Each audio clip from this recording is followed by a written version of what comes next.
저는 동생을 이해할 수 있습니다. 이 한마디가 어떤 심리학자의 주목을 끌었습니다. 도대체 무슨 일이 있었길래 자신의 부모를 죽인 동생을 형이 이해할 수 있다고 말했는가? 이 심리학자가 이 사건을 붙잡고 이 가정에서 일어난 일이 무엇인지를 추적하면서 연구했고, 그 연구의 끝에 내린 결론은 살인범 아들만 죄인이라고 할 수 없다는 거였습니다. 이 가정은 겉으로만 보면 아무 문제가 없는 가정이었습니다. 오히려 주변의 부러움을 살 만한 그런 가정이었습니다. 아버지나 어머니 모두가 다 이름난 학교를 나와가지고 순탄한 길을 걸어가고 있었습니다. 나중에는 결국에 자신의 부모를 자신의 손으로 죽이게 되는 끔찍한 죄를 범한 이 둘째 아들 역시도 성실한 모범생으로 어릴 적부터 쭉 자라왔고요, 명문대에 진학해서 재학 중이었습니다. 겉으로만 보면 돈으로나 명예로나 자식들로나 아무런 문제가 없는 아주 좋은 부러운 가정이었습니다. 그런데 그 속을 들여다보면 아주 오래된 상처가 골물대로 골마서 터져버린 것이 가정 안에서 서로를 죽이는 끔찍한 일로 나타나게 된 겁니다. 그 아버지는 아주 권위적인 사람이었습니다. 군인 출신이었는데 자기가 돈만 벌어다 주면 이 집에서 내가 할 일이 다 끝났다라고 생각하는 사람이었습니다. 이 어머니는요, 그 옛날에 아주 좋은 학교에 나왔는데 자기의 꿈이 영부인이 되는 것이었습니다. 근데 이게 농담이 아니라, 내가 대통령 부인이 되겠다고 하는 게 농담이 아니라, 자기 남편을 구할 때도 이 사람이 나를 영부인의 자리에 올려줄 수 있겠다라고 싶은 사람을 점 찍어가지고 결혼한 것이었습니다. 그런데 살다 보니까 내가 젊었을 때는 그렇게 믿었던 남편이, 물론 세상적으로 보면 여전히 좋은 기업의 중견 간부의 자리에 앉아서 아무 문제 없이 잘 살고 있지만 내 눈에는 양에 차지 않는 거예요. 그러니 이 아내가 남편을 무시하고 미워하고 내 남편 때문에 내 인생이 다 망쳐버렸다라고 원망했습니다. 그러니까 어떻게 됐을까요? 부부 관계가 정상적일 수가 없겠죠. 부부가 서로에게 원수가 됐습니다. 아버지는 자녀들에게 무관심했고요, 어머니는 자기 속에 응어리진 그 화를, 울화를, 자기의 욕심을, 이루지 못한 자기의 욕망을 자식들에게 다 쏟아부었습니다. 학대가 이어졌죠. 안타깝게도 이렇게 가정에서 아픔을 겪는 아들을 학교에서라도, 친구들 사이에서라도 위로해주고 도움을 줬으면 좋았을 텐데, 이 아들은 학교에서도 왕따를 당했고 군대에 가서도 폭행을 경험했습니다. 한 번도 반항하지 않고 그저 엄마가 괴롭히면 괴롭힌 대로, 싫은 소리를 하면 싫은 소리만 듣고 자라났던 이 아들이 군대에 다녀오고 와서 어머니와 한번 크게 다투고 난 뒤에 며칠이 지난 후에 자신의 부모를 죽이는 끔찍한 일을 벌이게 됩니다. 검찰 수사를 받던 중에 이 아들이 수사관에게 했던 말이 있다고 합니다. 자기가 어머니하고 처음 싸웠던 그날, 자기 평생 부모 앞에서 소리를 치면서 한 번 싸웠던 그 순간에 자기의 어머니가 자기에게 단 한마디라도 미안하다고, 내가 너한테 잘못했었더라고 말했다면 이런 일은 없었을 거라고 그 아들이 외쳤다고 합니다. 어찌 보면 그 아들의 마음에 쌓여 있었던 그 많은 상처를 치유할 한마디가 어머니의 입에서 나오는 미안하다고 하는 그 말이었을지도 모릅니다. 하지만 사람이 그렇게 쉽게 변하지 않죠.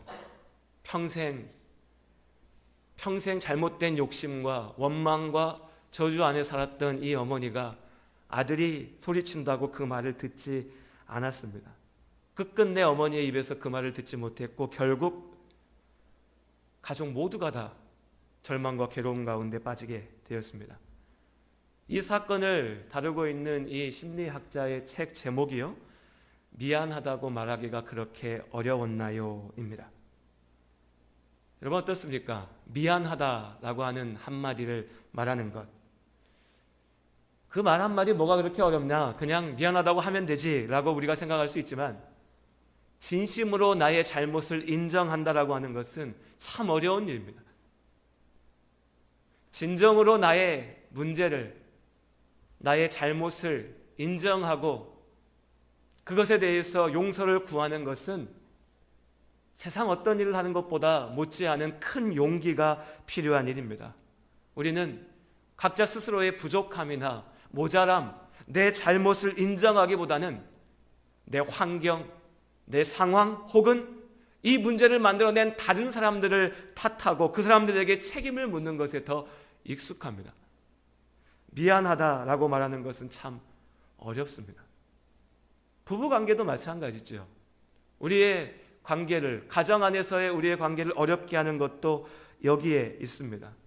다른 사람에게는 감출 수 있는 나의 허물이, 나의 부족함이 다른 사람들 앞에서는 충분히 연기하고 꾸미고 멋져 보일 수 있는 나지만 가족들 안에서는, 내 남편과 내 아내 앞에서는 나의 부족함이, 나의 모자람이, 나의 잘못이 있는 그대로 드러날 수밖에 없지요.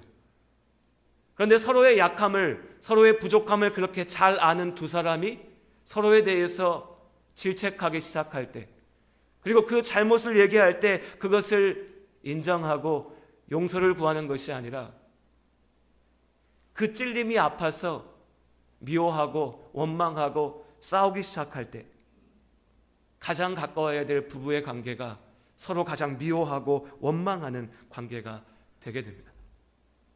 그래서 미안하다고 말하는 것은 참 중요하지만요, 참 어렵습니다. 사람에게만이 아닙니다. 하나님 앞에서는 더욱더 그렇습니다. 하나님 앞에서 나의 죄를, 나의 모습을, 나의 문제를 있는 그대로 고백하고 용서를 구하고 하나님의 뜻을 쫓아간다고 하는 것은 절대로 쉬운 일이 아닙니다. 어떤 사람들이 착각하는 것처럼 교회 가서 그냥 앉아서 하나님 내가 잘못했습니다, 아멘, 나 용서해 주실 거죠, 아멘 하고 끝나는 문제가 아니라는 거죠.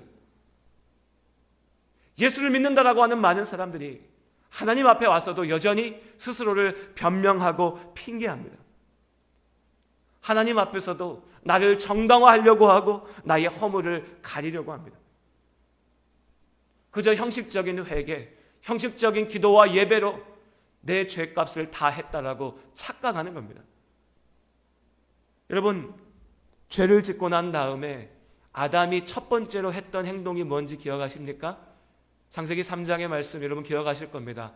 아담이 죄를 범하고 나온 다음에 처음 했던 것이 자기의 몸을 가리는 것이었죠.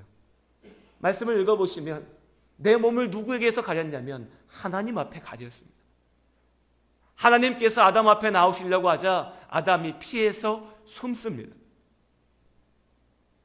하나님 앞에, 나를 만드시고 나를 가장 사랑하시는 그 하나님 앞에 있는 그대로의 나의 모습으로 나가지 못하는 겁니다.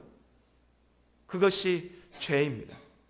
죄는 하나님 앞에 있는 그대로 내 모습으로 서는 것을 방해합니다. 우리는 지난 시간에 이스라엘의 왕, 이스라엘이 원했던 왕 사울이 하나님 앞에서 어떻게 실패했는지를 보았습니다.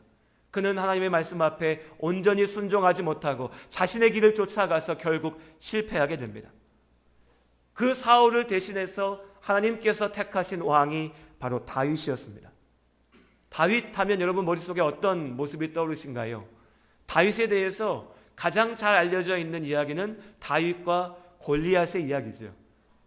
이 이야기가 아주 인상적으로 머리에 남아있기 때문에 우리가 다윗 이러면 머릿속에 떠오르는 어떤 이미지도요, 다윗은 뭔가 미소년이지만 잘생겼지만 키도 좀 작고 어린 아이 같습니다. 그리고 항상 이 돌을 이렇게 돌팔매질을 하고 있어야 될 것 같고요, 뭔가 목동의 모습으로 있어야 될 것 같습니다. 다른 한편으로는 시편의 찬양으로 비파를 들고 하나님 앞에 찬양하는 다윗의 모습이 우리의 머릿속에 그려져 있습니다. 하지만 사무엘서가 전하는 다윗의 삶은, 다윗의 모습은 결코 아름답지만은 않습니다. 그렇죠.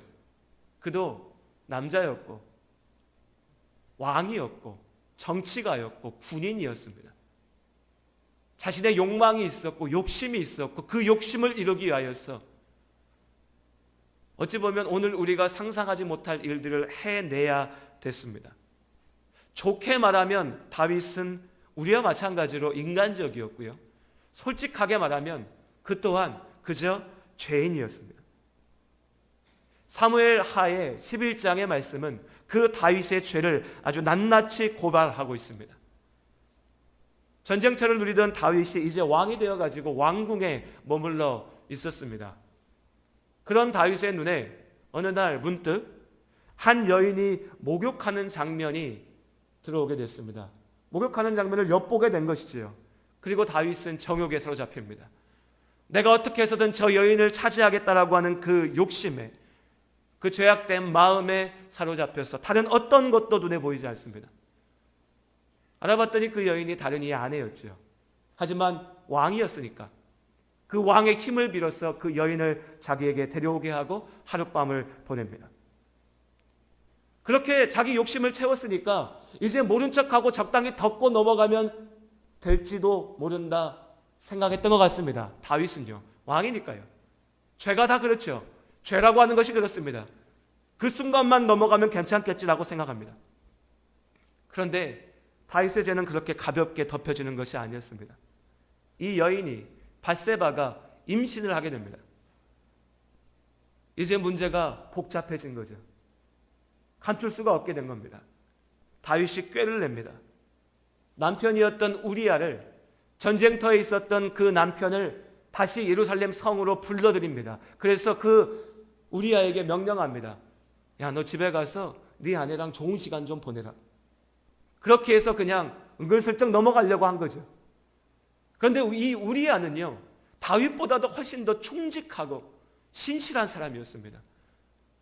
우리야가 얘기합니다. 내 부하가, 왕이요, 왕의 군대가 저 전쟁터에서 고생하고 있는데 어떻게 나만 혼자 집에 가서 잘 먹고 잘 살고 내 아내와 즐거운 시간을 가질 수 있겠습니까? 나는 그럴 수가 없습니다.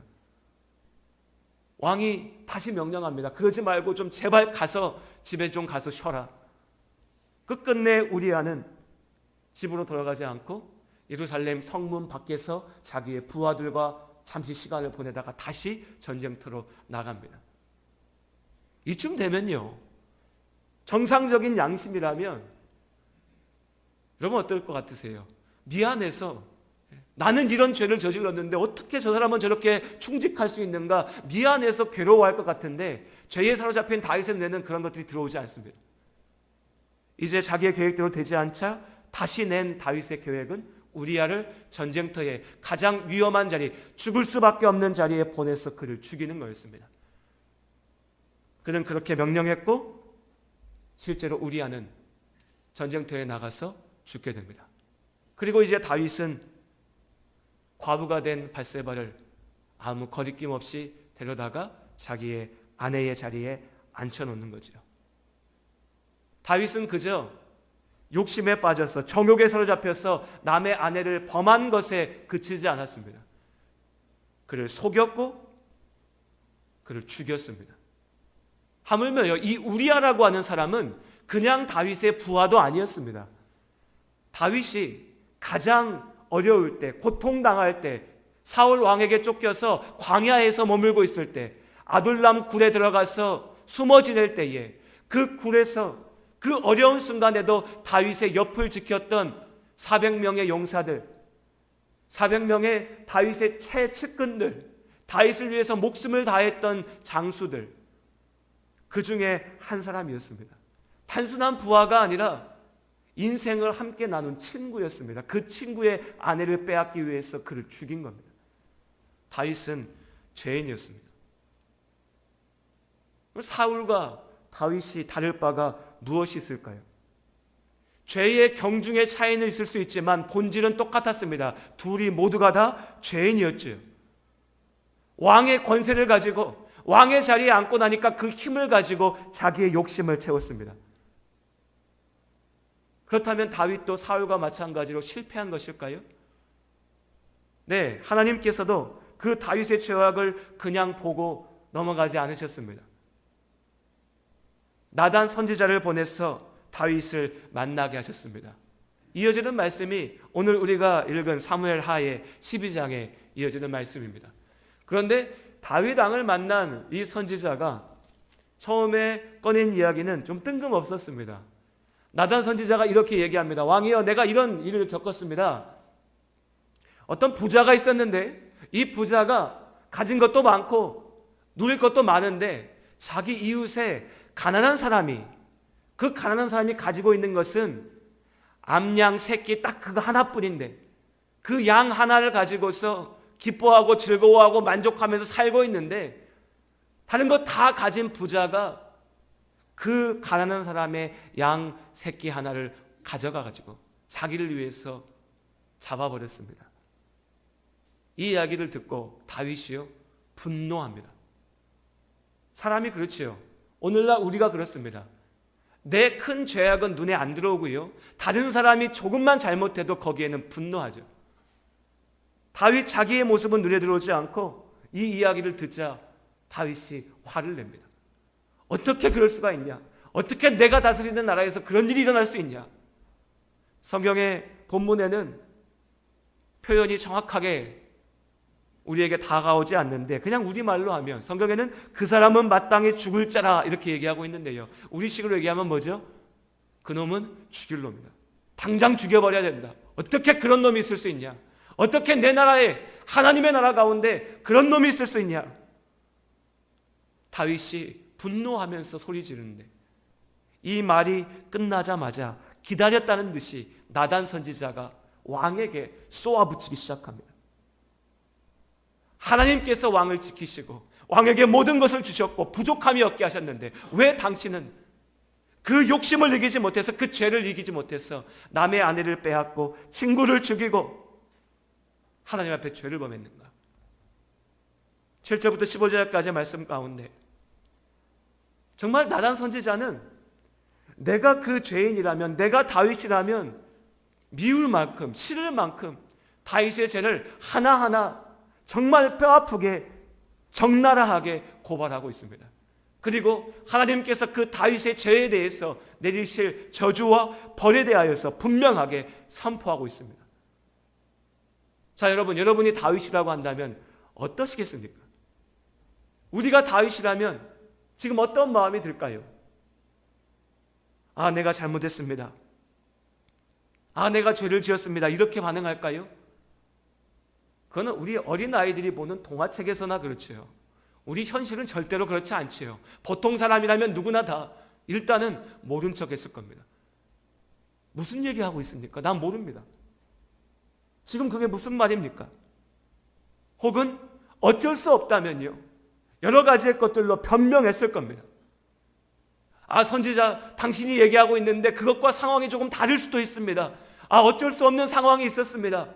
아, 사실은 다 내 잘못이 아니라 그 여자도 잘못이 있었고, 다 내 책임이 아니라 우리 아도 책임이 좀 있었고, 온갖 것을 가지고 와서 핑계하고 변명했을 겁니다. 혹은요, 내 아픈 것을, 내 약함을, 내 잘못을 그렇게 찔러대는 나단 선지자가 죽도록 미워서 그를 해치고 그를 죽여버렸을 수도 있습니다. 죄악에 빠져있는 우리의 모습이 그렇습니다. 다윗은 왕이지 않습니까? 왕입니다. 이 사람 하나만 죽여버리면 누구도 나에게 이렇게 듣기 싫은 소리 못할 거야. 이 사람 하나만 없으면 누구도 나에게 이렇게 기분 나쁜 나의 죄에 대해서 얘기하지 않을 거야 라고 생각할 수도 있었습니다. 그런데 다윗은 뭐라 얘기하지요? 13절에 이 아픈 나단의 질책을 듣고 다윗의 고백은 내가 여호와께 죄를 범하였노라 합니다. 내가 하나님 앞에 죄인입니다. 오늘 본문에서는 나단의 긴 질책이 나오고 나서 바로 다윗이 아주 순수하게, 순전하게 자신의 죄를 고백하는 것으로 이어져 있습니다. 그러니 혹시 본문을 보다 보면 아, 이거 다윗이 말만 이러는 거 아니야? 무슨 사람이 잘못했다라고 막 얘기하니까 아, 그래요, 내가 잘못했어요 라고 얘기하면 이거 너무 형식적인 것 아니야 라고 생각하실 수도 있습니다. 하지만 본문의 말씀은 핵심만 담고 있어서 그런 것이고, 실제로 다윗이 이 나단 선지자를 통해서 하나님께서 질책하시는 그 꾸지람을 듣고 난 다음에 표현하는 고백은, 회개의 마음은 그렇게 가벼운 것이 아니었습니다. 시편 51편의 말씀을 보시면 시편 51편 말씀 전체가 나단 선지자의 통렬한 비난을 들은 후에 다윗의 마음의 고백을 있는 그대로 담고 있습니다. 다윗은 자기가 지은 죄를 있는 그대로 바라봤습니다. 인정했습니다. 그래서 부끄러웠습니다. 도망가고 싶을 만큼 부끄러웠습니다. 괴로웠습니다. 내가 이런 무서운 죄를 저질렀다는 것을 인정하고 깨달으니 괴로웠습니다. 자기 스스로를 죽이고 싶은 마음이었고 어찌할 바를 모르는 고통이 그에게 닥쳐왔습니다. 다윗에게 더 무서운 것은 하나님께서 나를 버리실 수도 있다는 거였습니다. 아니, 버리실 거라는 것이었습니다. 내가 죄인이니까요. 내가 감당하지 못할 죄를 졌으니 하나님께서 나를 버리실 거라고 하는 두려움 속에 그는 무서웠고 고통스러웠습니다. 사실 그것 때문에 우리가 죄의 앞에 진정으로 서지 못하는 겁니다. 인정하기 싫은 겁니다. 도망치고 싶은 겁니다. 변명하는 겁니다. 하지만 다윗은 하나님 앞에 나왔습니다. 그리고 간구했습니다. 주님, 제발 나를 버리지 마시고 나를 붙잡아 주시옵소서. 사울은 형식적인 제사를 통해서 그래도 내가 하나님 앞에 이렇게 예배드리니까 나 용서해 주실 것 아닙니까? 그렇게 변명하고 핑계하며 넘어가려고 했지만 다윗은 하나님께서 원하시는 것이 무엇인지 분명하게 알았습니다. 시편 51편 16절과 17절의 말씀에 보시면 주께서는 제사를 기뻐하지 아니하시나니 그렇지 아니하면 내가 드렸을 것이라. 주는 번제를 기뻐하지 아니하시나이다. 하나님께서 구하시는 제사는 상한 심령이야. 하나님이여, 상하고 통회하는 마음을 주께서 멸시하지 아니하시리이다. 다윗의 특별함은 그가 언제나 순결하고 의로웠기 때문이 아닙니다. 그런 사람은 이 땅 가운데 존재하지 않습니다. 다윗도 우리와 마찬가지였습니다. 다만 그는 회개할 줄 알았습니다. 자신의 잘못을 인정하고 그 죄에서 돌아설 줄 알았습니다. 다윗은 절대 멋지고 대단한 사람이 아니었습니다. 하지만 그는 하나님 앞에서 무릎 꿇을 줄 아는 사람이었습니다. 오직 하나님만 의지하며 사는 사람이었고, 많은 죄인들이 도망치는 것처럼 내가 죄 졌으면 어때? 하나님 없이 살면 되지. 하나님 피해서 살면 되지. 하나님 앞에 나를 가리고 살면 되지라고 생각하는 그런 비겁한 도망자의 삶을 사는 것이 아니라 하나님 앞에 나아가서 주님만 붙잡고 사는 사람이었습니다. 젊은 시절 사울에게 쫓겨서 도망 다니면서 광야에서 살았던 그 시간들을 통해서 하나님께서 다윗에게 이것을 가르치셨습니다. 왕이 된 이후에 죄를 범했지만 그래도 그는 이것만은 잊지 않았습니다. 나는 하나님 안에서 살아야 된다는 것. 그래서 다윗은 회개할 줄 알았습니다.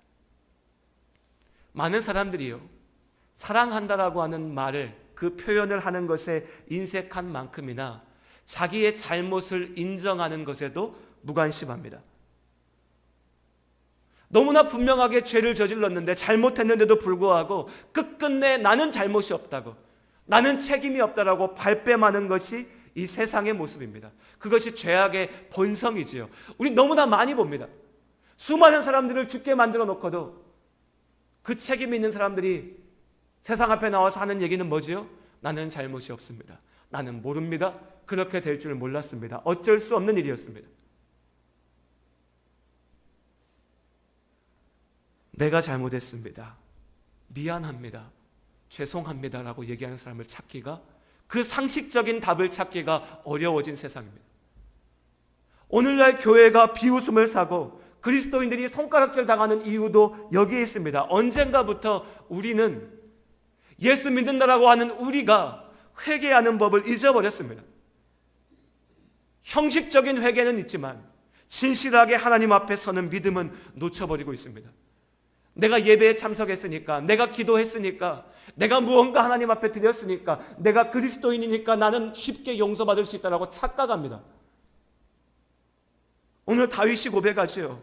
주께서는 제사를 기뻐하지 않으시고 애통하는, 참회하는 그 상한 마음을 받으시는 줄로 믿습니다. 하나님께서 원하시는 것은 그 상한 마음입니다. 죄 앞에서 가슴을 찢는 괴로움으로, 처절한 돌아섬으로 서는 진정한 회개를 하나님께서 원하십니다. 거룩한 표정으로 앉아서 예배드리고 예배당을 떠나서 나가서는 언제 그랬냐는 듯이 다시 죄의 모습을 반복하는 것은 절대로 회개라고 이야기할 수 없습니다. 나아가서요, 형식적인 회개로는 이 죄의 문제를 결코 넘어설 수 없습니다. 죄악의 결과가 그렇게 가볍게 회복되는 것이 아닙니다.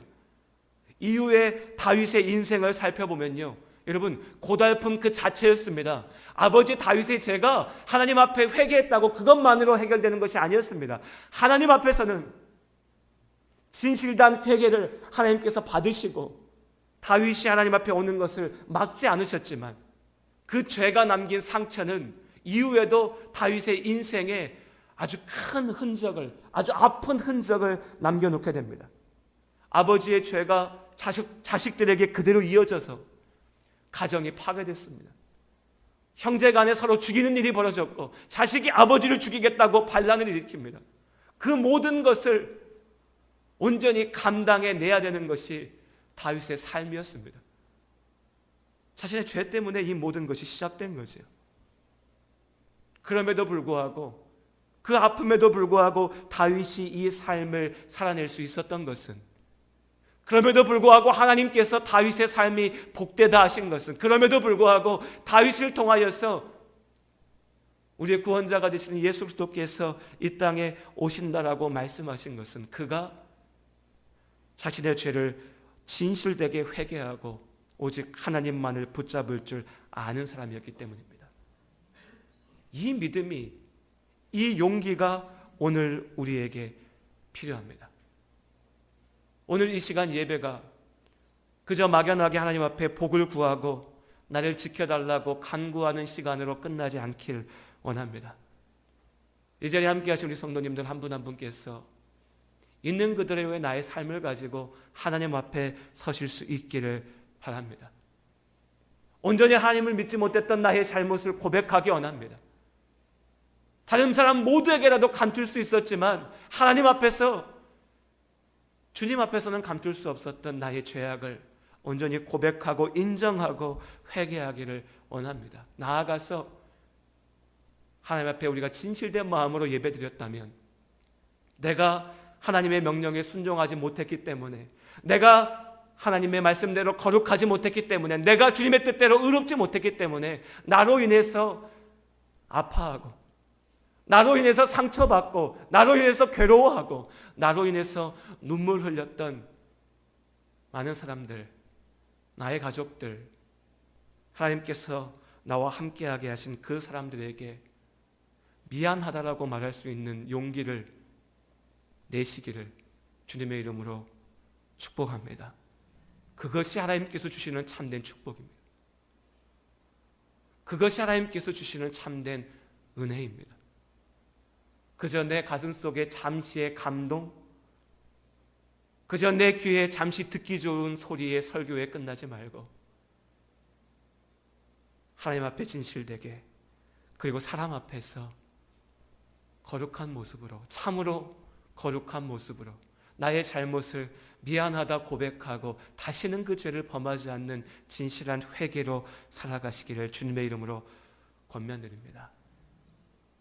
죄에서 떠나서 여러분 하나님의 사람으로 부끄럽지 않은 삶을 살 수 있기를 원합니다.